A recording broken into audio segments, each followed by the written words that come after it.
There was a village called Uttambur. There was a beautiful forest near the village. The forest had wide variety of trees, birds, animals, flowers, fruits. All the birds and animals moved very freely in the forest.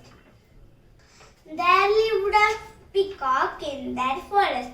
That peacock had a beautiful body, even more beautiful feathers.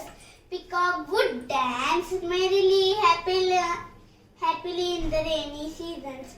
Suddenly he thought to singing, but voice was not beautiful as his body. He felt very sad and tears rolled down from its eyes.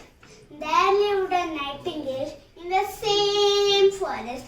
Nightingale came to this peacock and asked that, "Hey my friend, what happened to you? Why are you crying? Why are you sad?"